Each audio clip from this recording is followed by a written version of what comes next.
sad unemployed friend do besides cleaning up their room or write fanfic on a Wednesday afternoon?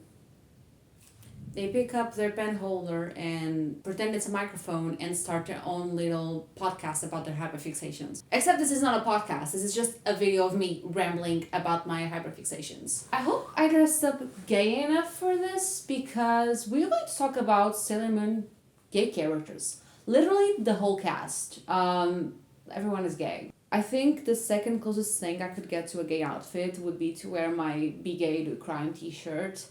But I think that would be too on the nose, right? I look like a lesbian, let us be honest. So, if you grew up watching Sailor Moon like any queer kid, you know the show is very, very, very gay. But this one time on Pinterest, of all places, like why are you saying this on Pinterest?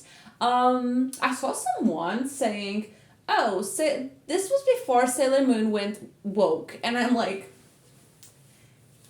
what do you mean went woke? What do you mean before Sailor Moon went woke? What does that mean? So Sailor Moon is my favorite show. I am not straight and not cis.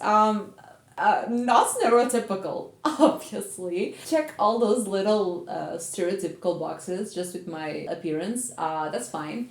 Without further ado, let's get to how gay Sailor Moon characters are, or actually everyone is gay, but I guess we're going to label them, which is a little bit of a stereotype. Like, you shouldn't label people based on vibes and whatever, but I am 100% going to do it based on facts! On Sailor Moon facts! Because of course, look at me, of course I'm a Sailor Moon girly. Like, what did you expected? We're going to start with Sailor Moon herself. I'm currently rewatching Sailor Moon, the original anime, and reading the manga at the same time because I'm writing a fanfic based on Sailor Moon and I like to combine both the original 90s anime and the original manga / Crystal because, well, I like to have a fanfic with the best of both worlds. That being said, the characters that play Tuxedo Mask and Sailor Moon are still going to break up like in second season because I like to traumatize my audience. In the manga, we have some instances of Sailor Moon being gay. A lot of instances, actually. When Sailor Mars is introduced, she literally meets Rei because she's like, oh my god, such a pretty girl. And she follows her. Like, that's literally... She literally goes, oh my god, that's a pretty girl, and follows her. Oh my god.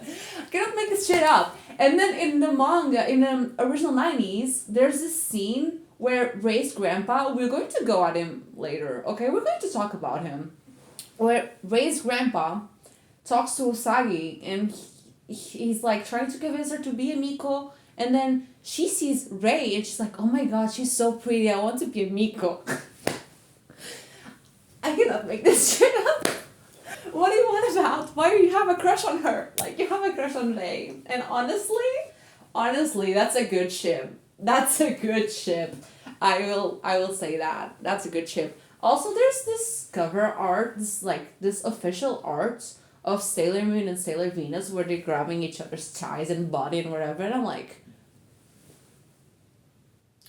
not a single straight explanation for this. I'm sorry. The most known moment of Sailor Moon being gay is when Sailor Uranus, I'm gonna call her Uranus, by the way, in the manga, and by the way, I call them by all pronouns, Sailor Uranus, we're also going to get to that, where in the manga and in Crystal, she kisses Sailor Moon. And Sailor Moon is like, oh my god. She feels a little something. She's like, are you a boy or a girl? She's like, it doesn't matter, doesn't it? And I'm like, happy noises, right? And like in the original 90s anime, she also had a little crush on Haruka, but gave up after she found out she was a girl. But like, Sailor Moon is a fan of androgyny. And last but not least, she also falls in love with, in the original 90s anime, and she also has a kiss scene in the Crystal and manga. And by the way, Crystal, I'm referring to the new Sailor Moon, includes Crystal, Cosmos, and Eternal. And she has this scene where she kisses Seiya, and Seiya, like, the gender could be discussed because yeah, it depends on what adaptation you're watching. And I'm like, I don't know if there's a consensus in the anime community, in the Sailor Moon anime community, about what is Seiya's gender, but I'm gonna call them by them pronouns. That goes to all Sailor Starlights. So Sailor Moon is pretty gay. We've established that. Sailor Moon is gay. But if I had to give a label, I was thinking of giving Sailor Moon a pansexual label because I think she has more an unconditional love towards everyone. But she's so chaotically bisexual. I think, yeah, because I think she has a preference for men. Even though we have a lot of instances with women, she has a preference for men with tuxedo mask, we can tell. I think she's a bisexual. Methinks she's a bisexual. That's my verdict. And speaking of tuxedo mask, we're going to talk about Mamoru Chiba and... Guys, there's that one movie, Sailor Moon R. I don't need to say anything else. That one movie. Tuxedo Mask is a bisexual who likes fashion because he knows how to dress up. Especially in the manga and in Crystal, let me tell you. So I'm not going to elaborate on that. He's just a bisexual. Well, I said I would base myself on facts. I'm going to talk about Jupiter and Mercury together. Because I remember this from somewhere, getting this information from somewhere, but I don't remember if it's real or not real. Hashtag Peter Malark. That Sailor Mercury and Sailor Jupiter were supposed to have a relationship as well as Mars and Venus. Which is like super interesting. Ended up going. I don't know if that's official. If someone can tell me, confirm me if that was a rumor that someone spread in the 2000s, please let me know. In 2010s, by the way. I wouldn't remember if it was spelled spread in the 2000s because, well, I am a baby. Sailor Jupiter and Mercury, they go with each other. Like, we have the small petite girl that Mercury is, then we have the big strong Jupiter, and then it's like you have that in the 90s they sometimes look at each other, and like there's that one scene where they dance together. It's really beautiful because Jupiter's like, oh, nobody wants to dance with a tall girl like me, and Mercury goes, I can dance with you, and they dance, and it's so beautiful and it's so gay. That's one of the underrated ships, by the way. And then in the end of the Crystal and manga, like, you see them like very in the positions, like very, who are you fooling? No one. Do you know, like, at the end of Sailor Moon, the first arc of the Dark Kingdom, like, they try to pair up in the manga and in the Crystal. They try to pair up the 4 soldiers with the 4 knights. And it's like, nobody's buying this. Nobody's buying. They have a romance. Nobody cares about their romance. And not even Naoko seemed to care about the romance because I think they were never revived completely. I think they just stay dead. And the sailors seem to not care. But like, Naoko seems to also not care about the inner sailors that much. I don't know, that's the impression I have whenever I watch Crystal or I read the manga. It's like, she does not care about the inner sailors at all, period. Maybe Sailor Venus, at most. Speaking of which, we're going to talk about Sailor Mars and Sailor Venus. I didn't read the Sailor V manga, but I know she had a male lover, and I think that's kind of alluded in the 90s as well, and she likes boys a lot. But then she's with Mars. The last arc of the anime, you're like, in the manga and Crystal especially, you're like, oh my god, they're so gay. That one scene, we don't need boys for anything. So what if we're just 2 girls? Like, and Mars is clearly a lesbian who hates men, and they did her so dirty in the 90s. I think the 90s, she's like a compulsive heteronormative lesbian. But she's definitely a lesbian. Like, Mars is a lesbian. She hates men. She literally hates men. Like, why would you make her have a crush on Tuxedo Mask? Like, that makes no sense. Mars is literally a lesbian. I said what I said. I said what I fucking said. The next up, I don't think I need to address Sailor Venus. Sailor Mars is probably one of the best ships. in the whole Sailor Moon canon. Did I lie? But okay, since we're going to talk about, I said we were going to talk about Ray's grandfather.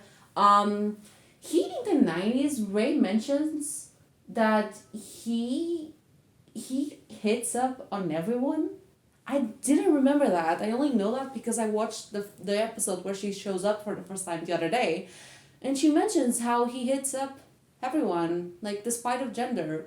And I'm like, slay, grandpa. Oh, but I forgot to give labels. Mercury, Jupiter are two, and are two bisexuals. Venus is a pansexual, and Mars is a lesbian. I don't know what about her grandpa. I don't think we have enough information. But yeah, did I lie? Did I lie? By the way, Sailor Pluto. Sailor Pluto likes a man, which is King Endymion. That's fine. That's okay. Because that doesn't mean anything. I love how she likes Endymion, which is like a really nice contrast to how Uranus likes Serenity. We're going to get into that in a bit. But Pluto, good old Pluto, gives me asexual vibes. I'm just saying, she gives me asexual vibes. And we need some ace representation, and I love that for her. But also, if you want to argue that she's not asexual, we can also argue that she's in a polycule with Uranus and Neptune to adopt Hotaru. And I love that for them. I love that for the three of them to be Otaru's parents. Otaru has two moms, and they look, and everyone looks so happy at the beginning of Cosmos, because it's like, God, your mom is Setsuna? Like, what?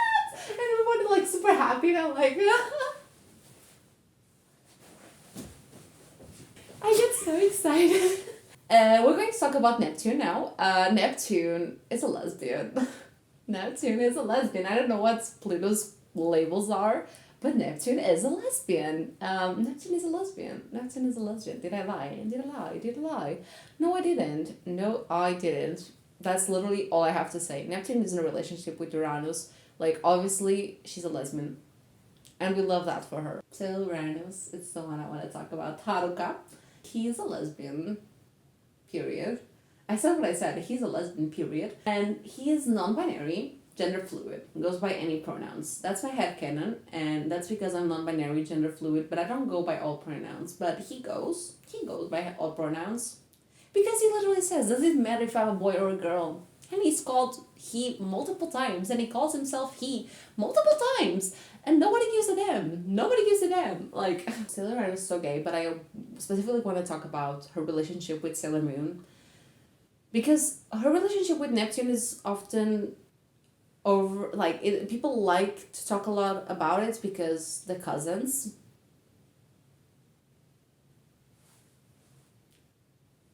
And I get it because in the 90s especially, it's like, oh my god, representation. But we need to talk about her love towards Sailor Moon, which is a different kind of love. Put yourself in the place of Sailor Uranus, Sailor Neptune, Sailor Pluto. Imagine you are years and years alone in space in your own planet, and you know you're going to be there for all eternity, and then the only light you have in the dark in all that vast universe is your little princess, the one you're trying to protect, Princess Serenity, and you're like, you finally get to meet her, and you're like, it's like if you're colorblind your whole life, and then suddenly you see color for the first time, and you cherish her so much, and you love her a different kind of you have a different kind of love for her that you have for your girlfriend, and your girlfriend knows your girlfriend, oh my god, little knows she cannot compete for the love you have for Sailor Moon. And it's so poetic, it's so beautiful. It's this relationship between a knight and a soldier and a princess, and Sailor Moon and Sailor Uranus is Sailor Moon's knight.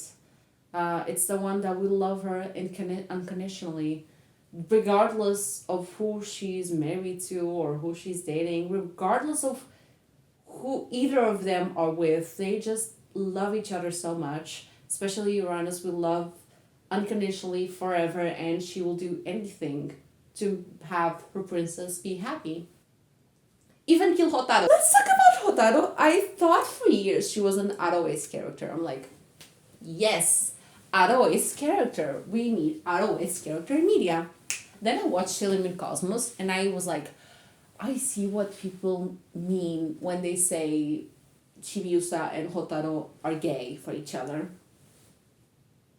So I still think she's an adult character, but a romantic character, but like a Cupid a romantic character?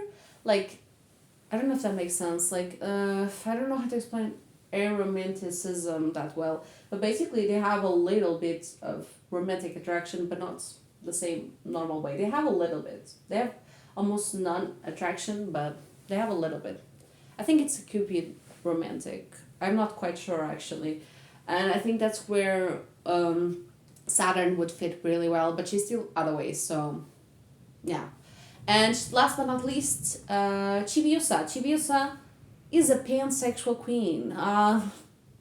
She likes Helios, but she clearly likes Saturn.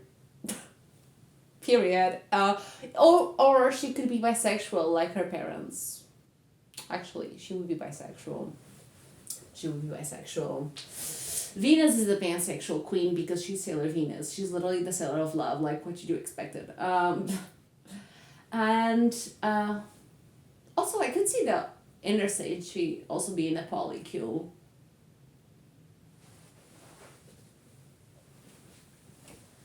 Fuel for thought. By the way, yesterday I saw a fan art of Sailor Uranus, Neptune, and Sailor Moon together, and I thought to myself, let me try and find fics on AO3. Typed Sailor Moon, and I found 3,327 fanfics regarding Sailor Moon. And then I typed the ship I wanted, and I got 2 fanfics. And neither were what I wanted. I was like so sad. It's okay. But well, the last but not least, I guess Sailor Starlights. Sailor Starlights are trans. I don't think I need to say anything else. And lesbians. Possibly in a polycule, like with the princess Kakio or whatever her name was. I don't remember. And Galaxia is also very gay. Beryl is painfully heterosexual. Oh my god, I forgot to talk about the villains. So Zoisite and Kudzite are gay in the 90s version, and they should still be gay in the original version, in the Crystal version, because I said so. They should be. Because that plot line with the sailors was so ridiculous, like, sorry guys, I can't. Fisheye is, I think Fisheye gives me non-binary vibes. But in the 90s, but no, in the manga in Crystal, it's Hawkeye who has the non-binary vibes, and I fuck with that. Like, I appreciate it. Yes, villains. Emerald. I don't know how to say her name. Could be a lesbian. She could have been a lesbian. We have no gay men. Oh wait, I just talk about Suicide and Kunzite. Sorry. I think that's it. I'm gonna end the video here. I have to clean up my room. I don't want to do that. I should also start reading the book I have for my class. I also don't want to do that. Do I look gay enough to you? I probably don't. So goodbye.